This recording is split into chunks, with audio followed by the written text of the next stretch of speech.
This presentation will discuss the procedures of crime scene processing.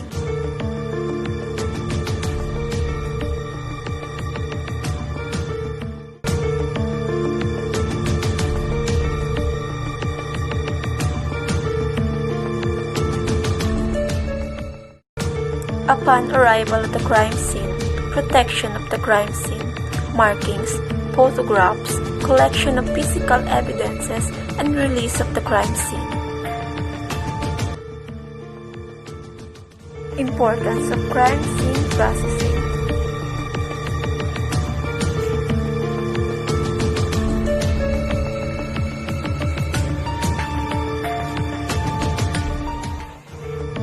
By conducting a systematic examination of these areas, crime scene investigators uncover the physical evidence to help identify what happened and who was involved.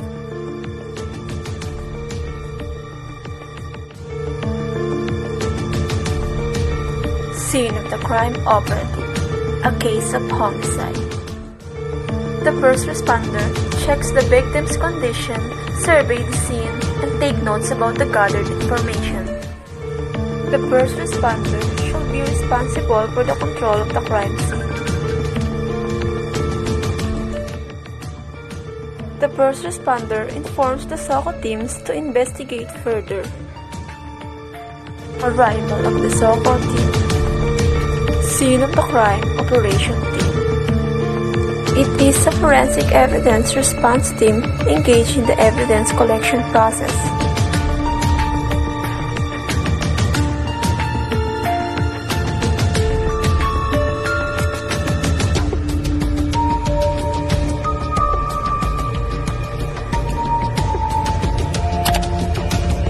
They are the only persons allowed to enter the crime scene to prevent destruction, alteration, or contamination of evidence.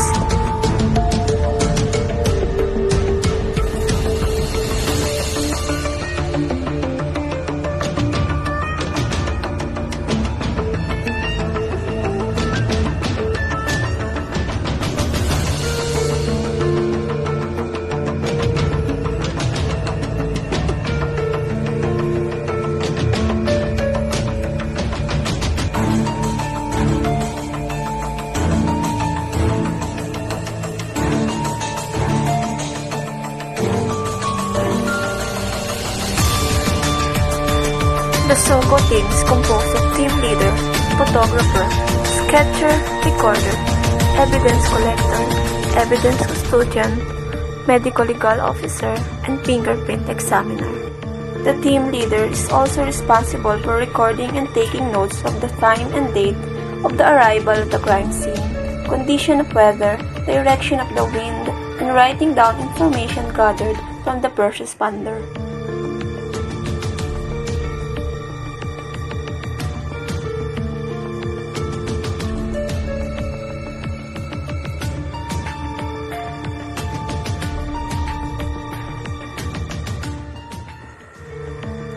The team leader approaches the victim and conducts a walkthrough at the crime scene.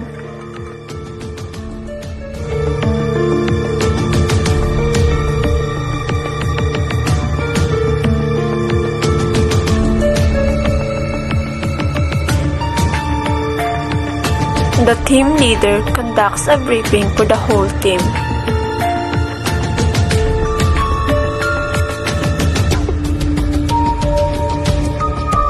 The team leader asks for the presence of the first responder to join the conduct of the research.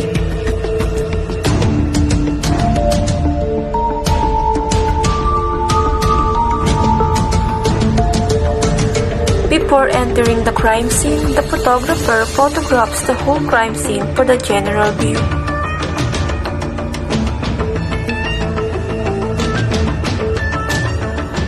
While searching, the team put markings beside the evidence found and the photographer photographs it.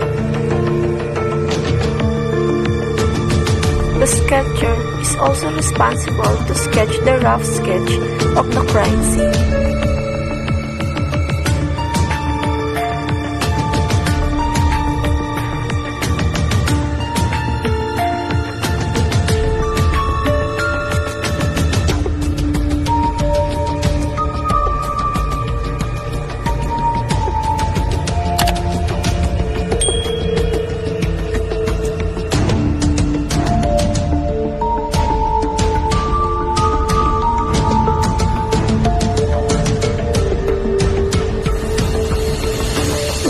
evidence collector collects the physical evidence and puts it in a sealed container.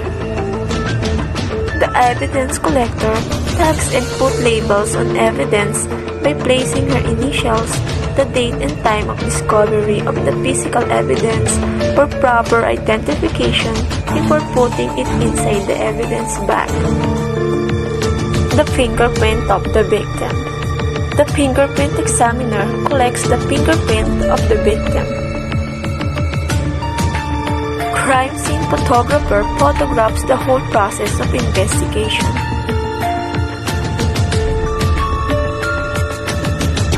The evidence collector turns over the pieces of evidence to the evidence custodian by signing in the turnover receipt.